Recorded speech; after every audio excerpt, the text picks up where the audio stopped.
अस्सलाम वालेकुम। Summary writing के साथ हाजिर हैं। समरी राइटिंग क्लास 9-10 के लिए नहीं सिर्फ बल्कि ओ लेवल के रीडिंग पेपर के लिए बहुत इंपॉर्टेंट है।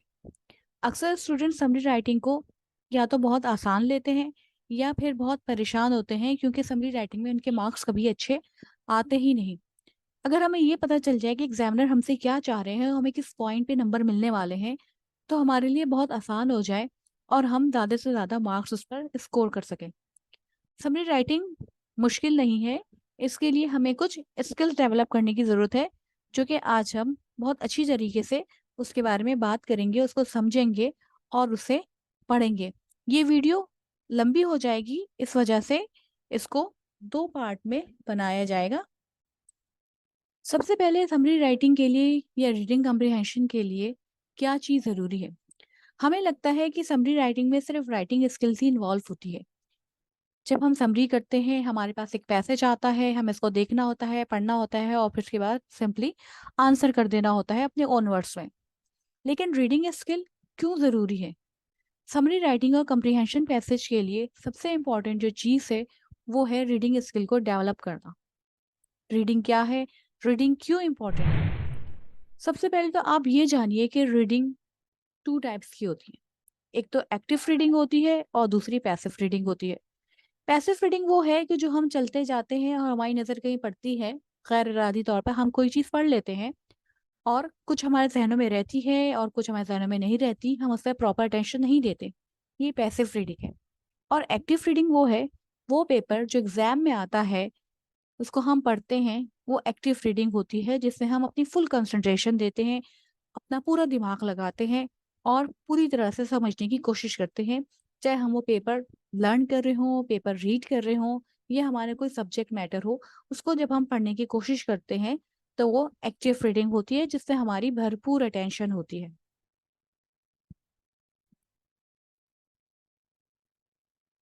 ये तो टाइप सी रीडिंग की। अब रीडिंग स्किल को बेहतर करने के लिए क्या चीज़ हो सकती है?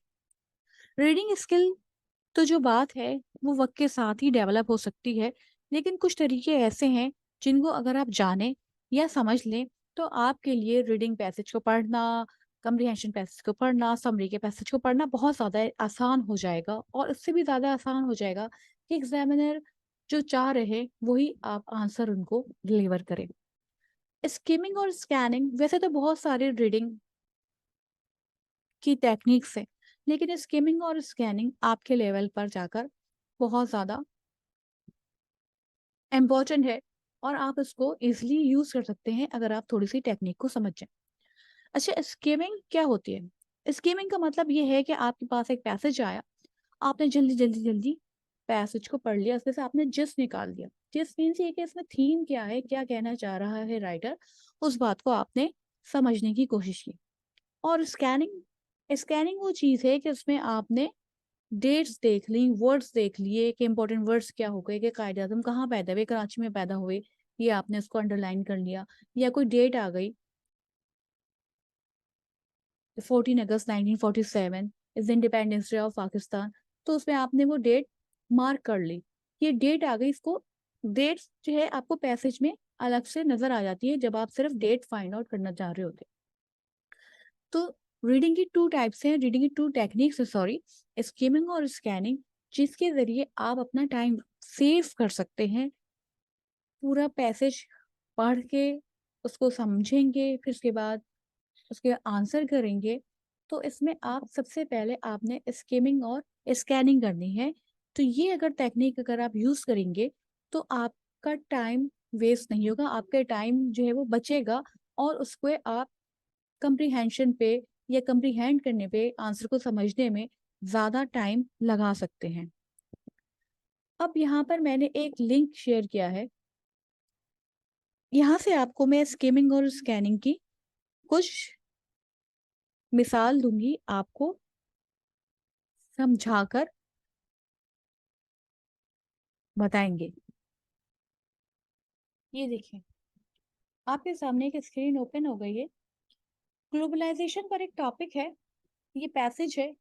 इसमें अगर आप स्किमिंग करेंगे, तो क्या करेंगे, आपने जल्दी-जल्दी पैसेज को पढ़ना है, इसका जिस्ट निकालना है कि इस आर्टिकल में राइटर कहना क्या चाह रहे हैं। ग्लोबलाइजेशन के बारे में बता रहे हैं, इसकी टर्म को डिस्क्राइब कर रहे हैं कि किस तरह से ट्रेड और टेक्नोलॉजी ने वर्ल्ड को एक मोर कनेक्टेड और इंडिपेंडेंट प्लेस बना दिया है।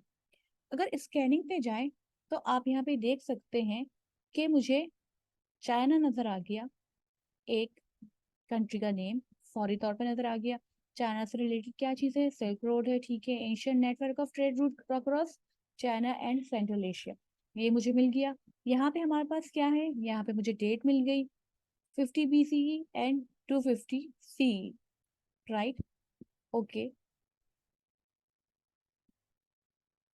टर्म मुझे यहाँ पे नजर आ गई, advances in metallurgy led to the creation of coins, metallurgy की एडवांसमेंट भी तो क्या बने, कॉइन्स जो है वो बन गए। Advances in transportation led to the building of road connecting the major empire of the day. Advancement जो है वो बिल्डिंग ऑफ रोड्स में भी बिल्डिंग रोड्स बनने लगे, तो मेजर एम्पायर जो है वो आज के दौर में बनने लगे।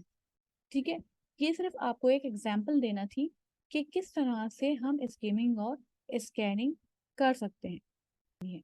समरी राइटिंग जो कि बहुत इंपॉर्टेंट है क्लास 9-10 के स्टूडेंट्स के लिए भी और ओ लेवल्स के लिए भी। सबसे पहले हम ये जानने की कोशिश करते हैं कि आखिर समरी का मतलब है क्या। जैसे कि समरी की डेफिनेशन क्या कहती है, समरी का मतलब ही है ब्रीफ स्टेटमेंट, किसी चीज को मुख्तसर करना। ठीक है, समरी को प्रेसिस भी कह सकते हैं। समरी जो है नॉट इंक्लूडिंग नीडलेस डिटेल्स और फॉर्मेलिटीज। ठीक है, इसकी डेफिनेशन ही हमें बता रही है कि समरी जब हम करने जाएंगे तो उसमें हमें कोई नीडलेस डिटेल नहीं डालनी, जो वो डिटेल्स जो कि ज़रूरी नहीं है वो डिटेल्स हमने इसमें नहीं डालनी, या कोई फॉर्मेलिटीज हमने उसमें ऐड नहीं करनी। तो समरी अपनी डेफिनेशन से ही जाहिर है कि ये एक ब्रीफ स्टेटमेंट होता है, इसमें कोई गैर ज़रूरी डिटेल्स की ज़रूरत नहीं है। ठीक है, which two skills in summary writing need to be mastered.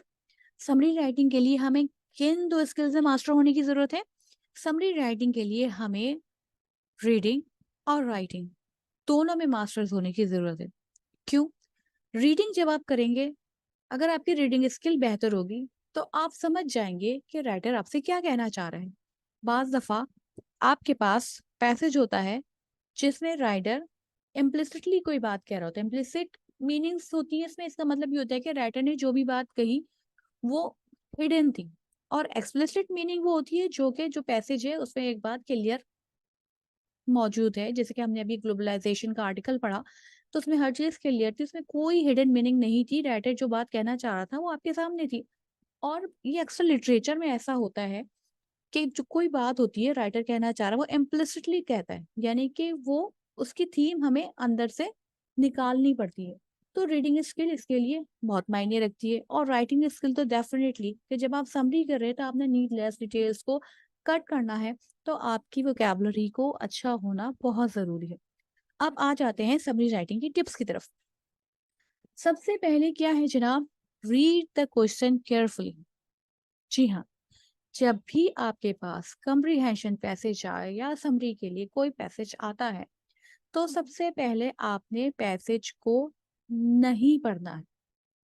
सही, हमने पैसेज को नहीं पढ़ना है, हमने उसके क्वेश्चन को पढ़ना है कि क्वेश्चन क्या है। क्वेश्चन को अच्छी तरह से आप जब पढ़ेंगे तो उसके बाद आपको पैसेज पढ़ने का क्या फायदा होगा। उसके बाद आपको पैसेज पढ़ने का फायदा ये होगा कि जब आप पैसेज पढ़ेंगे तो आप उन्हीं क्वेश्चन के आंसर ढूंढने की कोशिश करेंगे उन पैसेज में जो क्वेश्चन आप रीड कर चुके हैं, और नीडलेस डिटेल की तरफ आप नहीं जाएंगे। उसके बाद आपने क्या करना है, उसके बाद आपने लेनी है दो मुख्तलिफ रंगों की पेंसिल। जस्ट फॉर एग्जाम्पल आपने रेड ले ली, ब्लू ले ली। अच्छा, ये क्यों लेना है ये भी मैं भी आपको बताती हूँ। Read the passage quickly for skimming and scanning. ये मैंने ये दोनों आपको टेक्निक्स आपको मैंने अभी बताई कि आपने पैसेज पढ़ना है कैसे, स्कीमिंग और स्कैनिंग दोनों करते हुए। यानी आप स्कैन करेंगे जो आपने क्वेश्चन पढ़े हैं उसके अकॉर्डिंगली। अगर वो आपसे पूछ रहे हैं कि ये काम कब हुआ, ये किस एरा में हुआ, यस की क्या डेट थी, तो इसके लिए आप स्कैनिंग करेंगे, ठीक है, उसको अंडरलाइन करेंगे। और स्कीमिंग आपको क्या कर बताएगी, स्कीमिंग में आप उसका जिस्ट देखेंगे, उसकी थीम ढूंढने की कोशिश करेंगे, ठीक है। Make rough notes 50% of your writing. इसके बाद आपने क्या करना है, आपने रफ नोट्स बनाने। रफ नोट्स कितना होना चाहिए, 50% होना चाहिए, जितना आपसे एग्जामिनर ने डिमांड की है। एग्जामिनर जस्ट फॉर एग्जाम्पल आपसे डिमांड की है कि आपकी समरी राइटिंग, जो आपकी समरी है आप देंगे, वो 150 टू 180 वर्ड्स पर होनी चाहिए। इससे ज्यादा नहीं होनी चाहिए, ना इससे कम होनी चाहिए, ना इससे ज्यादा होनी चाहिए। तो आप जो नोट्स बनाएंगे वो उसका 50% होना चाहिए, यानी कि 150 का 50% क्या होगा, 75। तो आपके नोट्स है वो 75 से 90 वर्ड्स के दरमियान होने चाहिए, इससे ज्यादा नहीं होने चाहिए। क्योंकि आपने इसको क्या करना है, उन नोट्स को सेंटेंस के तौर पे लिखना है, उसको नोट्स की शक्ल में नहीं लिखना। जब आपने अंडरलाइन किया, ठीक है, और उसके नोट्स बनाए, उसके बाद आप अगेन क्या करेंगे, अपने क्वेश्चन को चेक करेंगे और आपने जो रफ नोट्स बनाया है इसको चेक करेंगे, और उसके बाद आप बनाएंगे ड्राफ्ट। ये मैंने आपको एक सैम्पल क्वेश्चन दिया है। ये सैम्पल क्वेश्चन बेसिकली ज्यादातर ओ लेवल्स के रीडिंग पेपर में इस तरह के क्वेश्चन आते हैं। जो समरी राइटिंग का पूरा क्वेश्चन जो इन्होंने दिया है, ये नहीं कि आपने इस पैसेज की समरी करनी, पूरी डिटेल आपको दी है, पूरी डिटेल एग्जामिनर ने आपको दी है।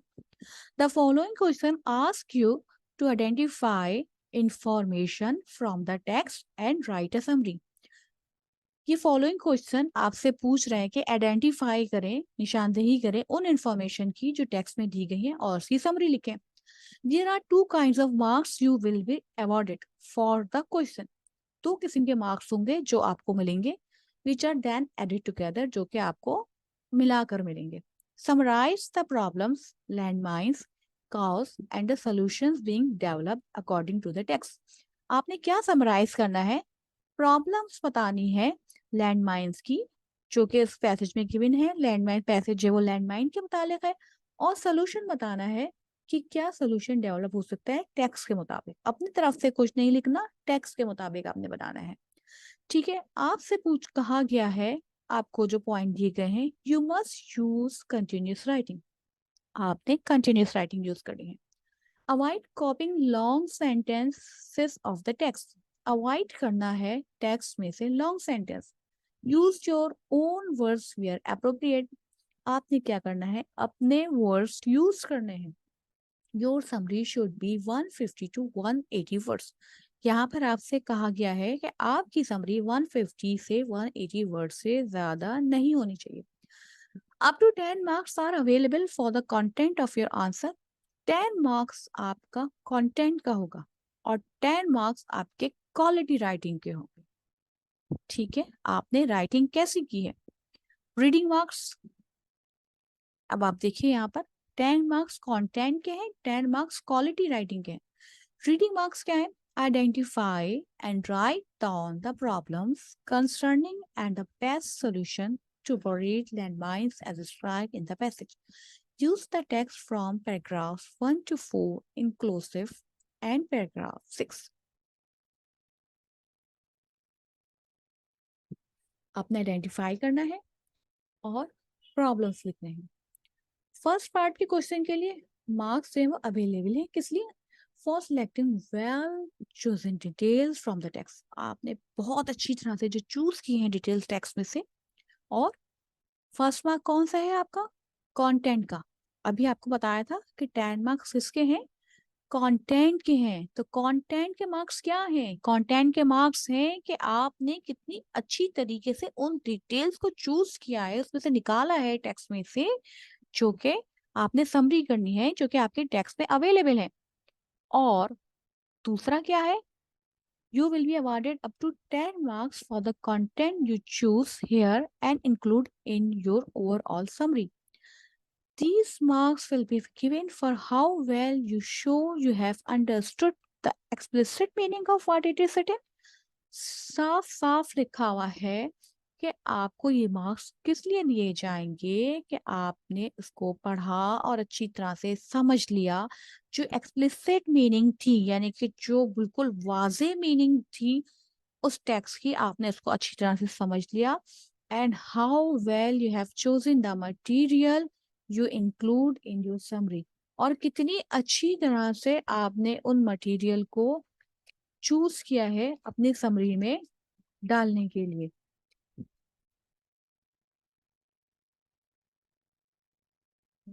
Problems: 80 million mines are buried in more than 60 countries. Solution: find a low cost method of detecting landmine safety. 80 million mine दफन है 60 से भी ज्यादा कंट्रीज में। 80 मिलियन माइंस बरीड है, और उसका सोल्यूशन आपने फाइंड आउट करना है कि लो कॉस्ट मेथड जो पैसेज में गिवन है, कि क्या लो कॉस्ट मेथड हो सकता है कि आप डिटेक्ट करें इन लैंड माइंस को सेफली। तो आपको ये बात अच्छी तरह से क्लियर हो गई होगी कि ये 20 मार्क्स का क्वेश्चन है, ये ओ लेवल्स का 20 मार्क्स का क्वेश्चन है रीडिंग पेपर का, जिसमें 10 मार्क्स किसके हैं आपके, 10 मार्क्स आपके कंटेंट के हैं, और 10 मार्क्स आपके किसके हैं, 10 मार्क्स हैं क्वालिटी ऑफ योर राइटिंग के। तो टोटल ये 20 मार्क्स का क्वेश्चन है। तो आपको 10 मार्क्स कंटेंट के जब मिल सकते हैं जब आप प्रॉब्लम्स और इस सोल्यूशन को, ये सिर्फ जस्ट एक एग्जाम्पल है, ठीक है। इस तरह के क्वेश्चन आते हैं, कुछ भी हो सकता है क्वेश्चन में, जरूरी नहीं है कि आपने प्रॉब्लम ही फाइंड आउट करना हो, सोल्यूशन भी हो। इसके अलावा और डिफरेंट क्वेश्चन हो सकते हैं, कुछ भी हो सकता है, लेकिन ये सिर्फ एक मिसाल है जो आपको इसमें दी गई है कि इसमें प्रॉब्लम आपको फाइंड आउट करना है और सोल्यूशन बताना है। तो इस कंटेंट की अगर आपकी रीडिंग स्किल अच्छी होगी तो आप इसको अच्छी तरह से उस कंटेंट को फाइंड आउट कर सकते हैं कि क्या प्रॉब्लम है, क्या सोल्यूशन है। और 10 मार्क्स आपके होंगे कि किस तरह से आपने जो नोट्स बनाए हैं, किस तरह से आपने इसको अरेंज किया है, किस तरह से अरेंज करके इसे लिखा है। अच्छा, तो मैंने आपको क्या बताया था कि आपने 2 कलर पेंसिल लेनी है। It is just an example कि किस तरह से आप हाईलाइट कर रहे हैं। जो प्रॉब्लम्स हमने हाईलाइट की हैं, ये देखिए प्रॉब्लम्स हैं, प्रॉब्लम्स हमने हाईलाइट की हैं किससे, रेड से, ठीक है। और सोल्यूशन हमने हाईलाइट किया है ब्लू से। ये देखिए 80 मिलियन माइंस लाई बरीड इन मोर देन 60 कंट्रीज, प्रॉब्लम है। प्रॉब्लम क्या है, impact of mines on regional economics where land is made of limits to farming and development, ये भी प्रॉब्लम है कि आप वहां पर फार्मिंग नहीं कर सकते, ठीक है ना, फार्मिंग नहीं कर सकते वहां पर, और डेवलपमेंट नहीं हो सकती। और despite the railways economic importance in linking the, तो ये इनके जस्ट एन एग्जाम्पल, ये एक सोल्यूशन है जिसको 2 डिफरेंट पेंसिल से अंडरलाइन किया है। उसके बाद हमें क्या मालूम करना है, इसके बाद हमें मालूम करना है कि इस होल पैसेज का थीम क्या है। जो थीम किसे कहते हैं, थीम होता है एक अंडरलाइंग मैसेज कि राइटर हमसे क्या कहना चाह रहा है एक्चुअली, क्या है इसका थीम, करेज है, डेथ है, डाइंग है, फ्रेंडशिप है, जस्ट फॉर एग्जाम्पल, हमसे क्या कहना क्या चाह रहा है, राइटर के जहन में क्या है, कोई बात जो कर रहा है इस पैसेज में, तो एक्चुअली इसका पर्पस क्या है, उसकी इम्प्लिसिट मीनिंग क्या है। अच्छा, एग्जामिनर्स को इस बारे में जो कंप्लेंट्स हैं, ये बहुत इंपॉर्टेंट पॉइंट है कि आपको ये पता चले कि एग्जामिनर की जो कॉपीज चेक करते हैं उनकी कंप्लेंट्स क्या है। वो ये कहते हैं कि ये परेशानी की बात नहीं है कि स्टूडेंट जो है वो थीम को फाइंड आउट नहीं कर सकते, बल्कि परेशानी की बात ये है कि वो उसको देखना ही नहीं चाहते, वो देखते ही नहीं कि थीम है क्या, इस पर वो गौर ही नहीं करते, इसकी तरफ देखते ही नहीं है। Candidates fail to discover the simple theme, I mean ये कि जो सिंपलेस्ट थीम होता है पैसेज में, कैंडिडेट्स उसको भी डिस्कवर नहीं कर पाते। Most candidates failed because they did not try to grasp the passage as a whole. अच्छा, अब क्या होता है कि ज्यादातर जो है वो कैंडिडेट फेल हो जाते हैं, क्यों फेल हो जाते हैं, कि पैसेज को एज ए होल नहीं लेते। अब जैसे प्रॉब्लम है, सोल्यूशन है, प्रॉब्लम सोल्यूशन कर लिया, तो उसके बाद नेक्स्ट पैरा में क्या है, थर्ड पैरा में क्या है, फोर्थ पैरा में क्या है, भाई आपको जो पैसेज मिला है, आपको जो पैराग्राफ मिला है, आपने इसको एज ए होल लिखना है, एज ए होल उसे कंसिडर करना है। आपने पॉइंट आउट किया है, उसके बाद आपने जो उसका थीम लेना है, जो कंटेंट लेना है और जिसको लिखना है, तो उसे एक एज ए होल पैराग्राफ या एज ए होल पैसेज लिखना है। वो जो है वो डिस्क्रीट यूनिट नहीं होगा, अलग अलग यूनिट्स नहीं होंगे। उसको आपने ज्वाइन किस तरह से करना है, और उसको बात को आपने समझना किस तरह से है। ये नहीं होगा कि आपने एक पैराग्राफ को आपने सम अप किया, दूसरे को किया, फिर तीसरे को किया, चौथे को किया। इस तरह से आपने 4 पैराग्राफ थे और 4 पैराग्राफ को आपने सम अप कर लिया और आपने कर लिए 180 वर्ड्स अपने पूरे कर लिए। ठीक है? तो इस तरह से नहीं करना, बल्कि आपने उस पूरा जो पैसेज आपको गिवन है, उसको as a whole sum up करना है और उसको सम अप करने के लिए लिंकिंग वर्ड, ट्रांजिशन वर्ड्स सब यूज़ करने हैं। ये वीडियो जो है काफ़ी लंबी हो गई है। अभी बहुत कुछ इसके बारे में बताना बाकी है। नेक्स्ट वीडियो में हम आपको आप यहाँ पर कुछ प्रैक्टिस करेंगे, जिसमें आपको पैसेज दिए जाएँगे, जिसमें से आप थीम फाइंड आउट करेंगे, ठीक है? तो नेक्स्ट वीडियो को ज़रूर वॉच कीजिएगा। उसमें आपकी प्रैक्टिस होगी कि किस तरह से आपने समरी करनी है, आपको क्वेश्चन दिए जाएँगे, उसके बाद आपको मज़ीद उसमें पॉइंट्स बताए जाएँगे। तो आज की वीडियो यहीं ख़त्म करते हैं। Take care. अल्लाह हाफ़िज़।